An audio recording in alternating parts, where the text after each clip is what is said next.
Picture the gritty streets of Hollywood in the late 90s. The neon glow of Sunset Boulevard paints the pavement. Tourists are everywhere, snapping photos, completely oblivious. But tucked away in the shadows, a 16-year-old girl named Jenna is huddled in a doorway. All she has is a backpack and a stomach that won't stop growling.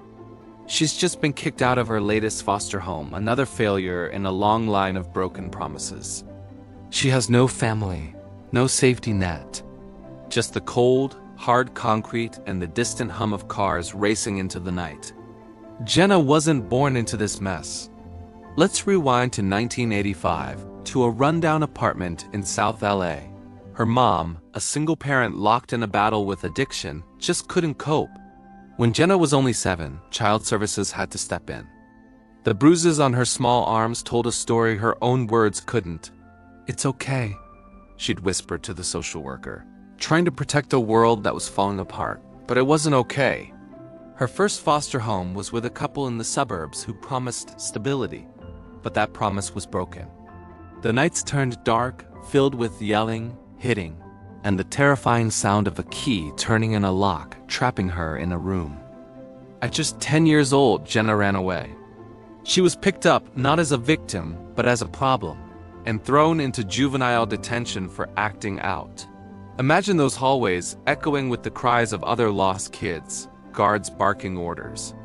She felt like a number, not a child. Have you ever wondered how deep rock bottom really is?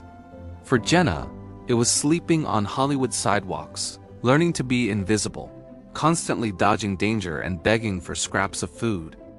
But what if hitting that absolute low ignites a fire inside you that you never knew you had? After being released from detention at 14, she was sent to another foster placement. This one, in the Valley, seemed okay at first. The foster mom was kind, but the foster dad, his hands started to wander where they never should have.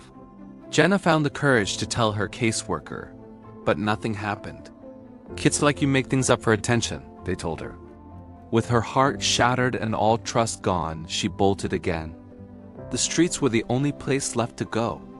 Those Hollywood nights were brutal. Rain soaked through her thin clothes. Strangers would offer help, but it always came with terrifying strings attached.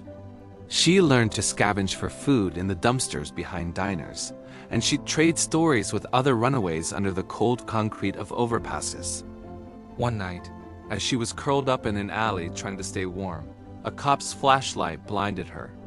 "You don't belong here, kid," he said. But instead of arresting her, he did something unexpected. He drove her to a shelter.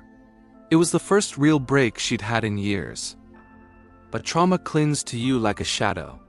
The nightmares were relentless visions of locked doors, the constant gnawing feeling of an empty stomach. At the shelter, though, she met a counselor who listened. I mean, really listened.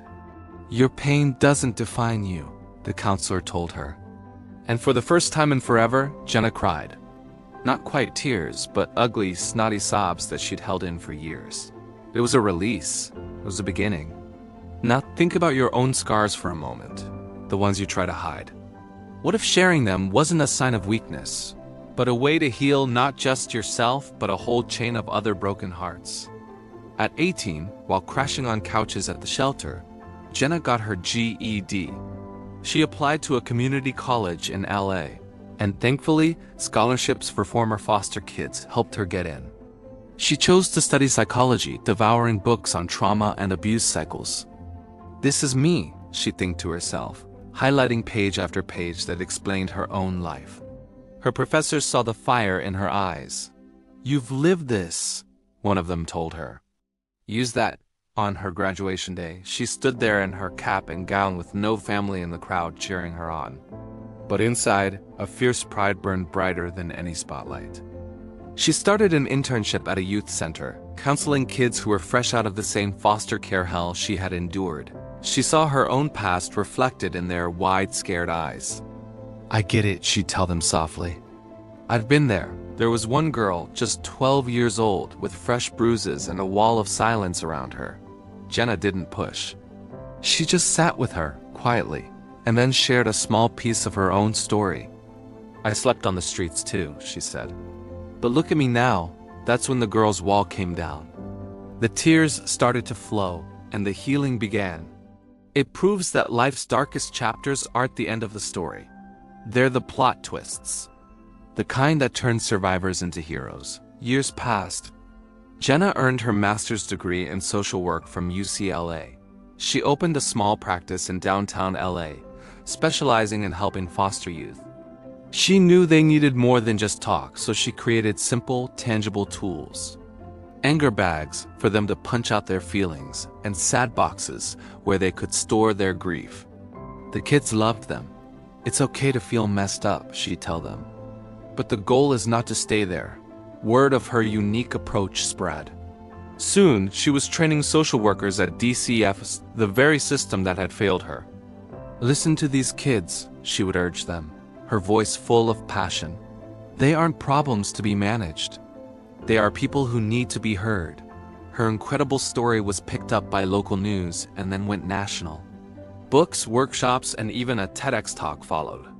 She had gone from a homeless teen to a powerhouse of advocacy. But Jenna never, ever forgot the streets. She still volunteers at shelters and mentors runaways. One night, back on Sunset Boulevard, she spotted a kid who looked just like her old self, lost and alone. She sat down on the curb, bought them both a coffee, and said, "Your story isn't over yet." The kid looked up, and for the first time, a flicker of hope appeared in their eyes.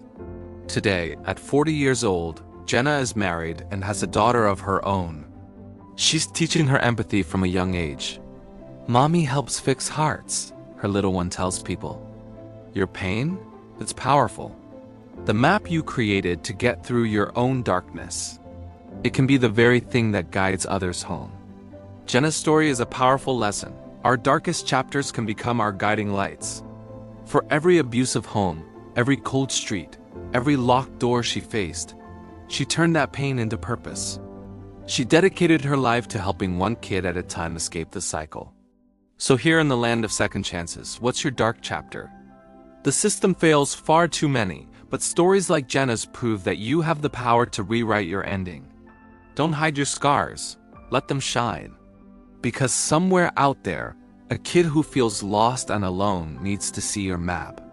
They need to know they can survive too. You are so much stronger than you know. Keep fighting.